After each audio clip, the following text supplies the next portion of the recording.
So, you wanted to learn a new language, but something keeps getting in the way? Nuk nech. I'm Michael Dorn. I think it's time you discovered Rosetta Stone. Available in over 30 languages, and now for the first time, Klingon. Let's see what Klingon can do for you.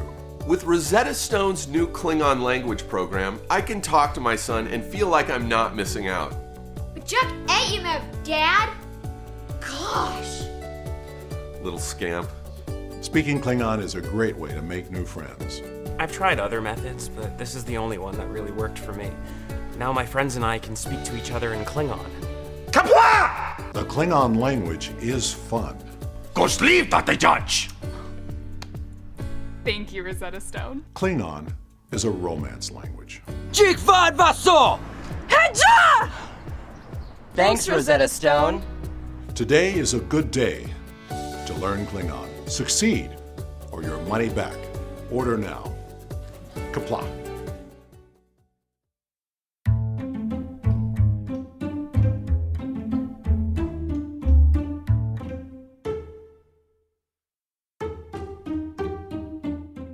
If you want to fool thousands of people, it really helps to have a printing press, a radio station, a television camera, or access to the internet. At any moment, you can spread a story in any fashion you like. I'm Jim Grinstead, and today on Scams and Cons, we're going to talk about stunts that scammed thousands. On April 1st, 1974, in Sitka, Alaska, residents had a clear view of Mount Edgecombe, a volcano that at the time had been dormant for 400 years. It's a beautiful snow-covered peak that gave residents no reason to be afraid. Until that particular day. On that day, black smoke rose from the volcano. Officials called the Coast Guard and asked if a helicopter could fly over the mountain to see if some disaster was about to strike. It turned out that prankster Oliver Porkley Bickler had a friend with a helicopter who earlier dropped 70 tires atop the mountain, along with several smoke bombs, rags, and kerosene. Bickler and his friends then set them on fire.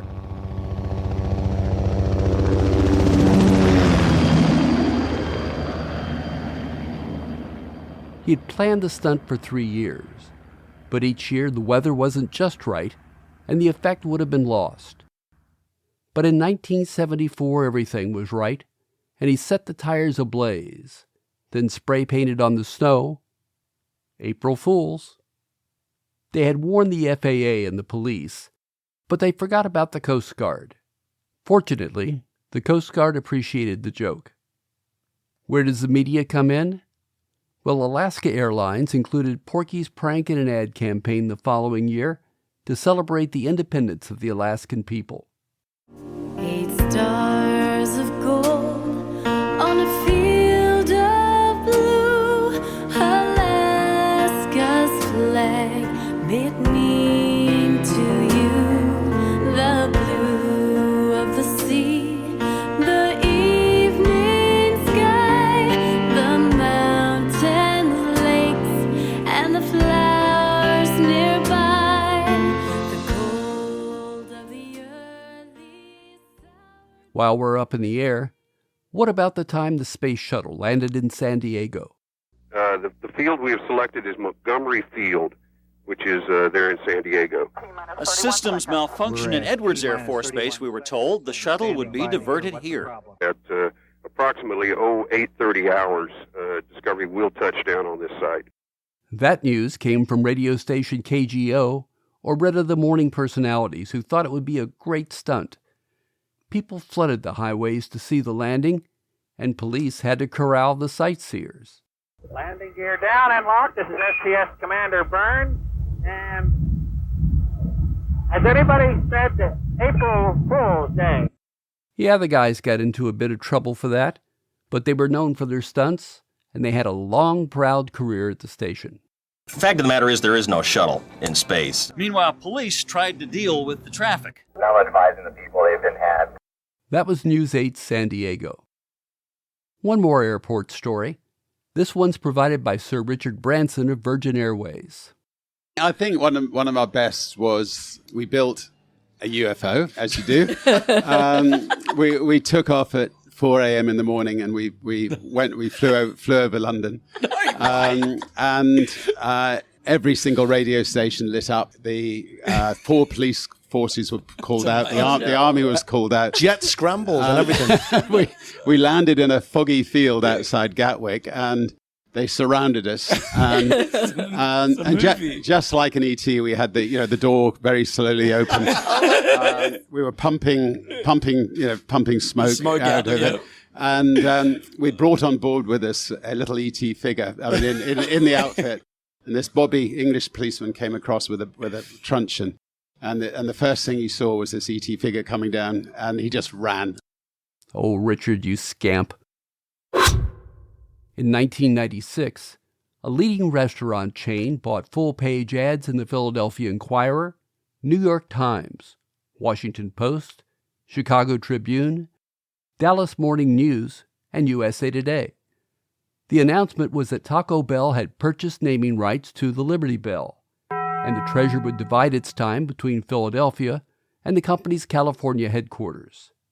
America was not pleased. In its press release, the company said, quote, "In an effort to help the national debt, Taco Bell is pleased to announce that we've agreed to purchase the Liberty Bell, one of our country's most historic treasures. It will now be called the Taco Liberty Bell and will still be accessible to the American public for viewing.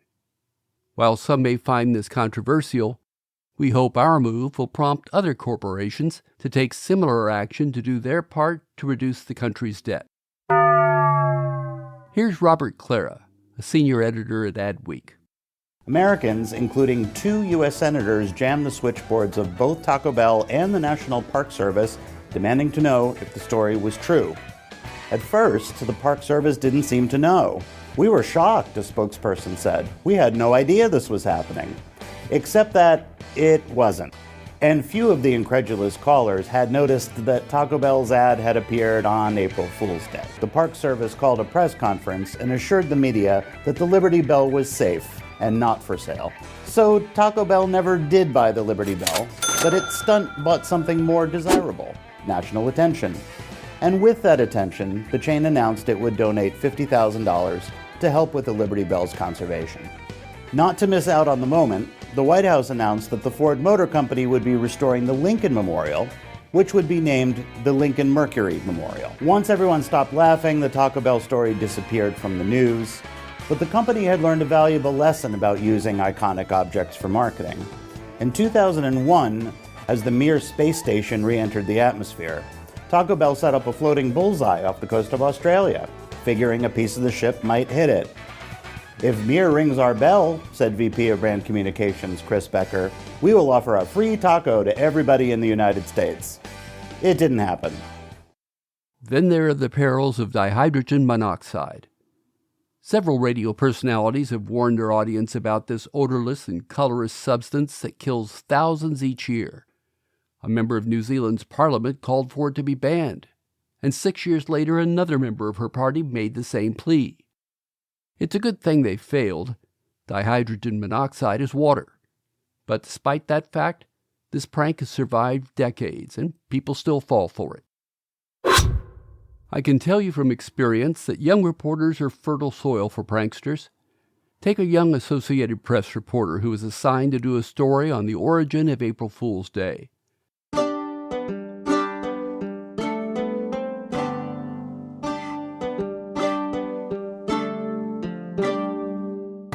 He checked in with Boston University professor Joseph Boskin of the College of Arts and Sciences. The thing was, Boskin wasn't an expert on the topic, and he told the reporter so, but the reporter kept pressing, so Boskin decided to have some fun and spun his yarn. April Fool's Day originated during the reign of King Constantine in the 5th century. It got started because the fools of the kingdom decided to unionize, and they wondered if the king would approve of one of them becoming king for a day. And the king actually was so bemused by all of this, he granted their wish. He said, one of you could become king for a day, but only a day, because my life here is hard enough, and I don't want to even make it more difficult. And so they got together, and they actually appointed one of them to spend king for the day, and the king wanted to know which name he would take. And so the fool took the name of King Kugel. What the novice reporter failed to check out was the word Kugel. It turns out that one of Boskin's friends loved the Jewish noodle pudding Kugel, and that's how the jester got his name. Most of us don't want to be caught sleeping on the job, but in 2016, retailer Urban Ladder advertised for a mattress tester on April Fool's Day. In its LinkedIn ad, it declared, quote, "As a mattress tester, you'll get to stay in bed pretty much the whole day and actually get paid." We're not kidding. Well, of course they were, and everyone had a good laugh, but other companies know a good thing when they see it, so in 2022, Casper Sleeper decided to give it a try, and ABC 7 Los Angeles shared the news. Well, if you're thinking about getting a new job, here's one that will let you sleep on the job. Yes, you heard that correctly. Mattress company Casper is searching for Casper Sleepers to snooze for a living. Job requirements include sleeping in company stores and in, quote, unexpected settings out in the world. The qualifications: exceptional sleeping ability, a desire to sleep as much as possible, and of course the ability to sleep through anything. Other perks include getting to wear pajamas to work, some free Casper products, and a flexible part-time schedule. And now I'm going back to Season 1, when a group of radio stations decided to pull a fast one on Cincinnati. While Cincinnatians have been gazing upwards at all their new tall buildings, they haven't noticed the most exciting construction of all: underground. Nothing on earth compares with what you will experience when you shop under the earth. Straight down, underground, where high prices will never see the light of day, where pollution is non-existent, and where the enormous energy savings of a naturally comfortable year-round climate get passed on to you. Does it sound unbelievable? Keep listening for more details as we approach the grand opening of... I'm sorry, we can't give it away just yet. But remember this name: Plummet Mall. The best value in town is a hole in the ground. Plummet Mall, opening in Greater Cincinnati soon. That is big news. Huge news. The world's first underground mall. Except it wasn't true, and the campaign's creators, Jerry Galvin and Jay Gilbert, were serious about it.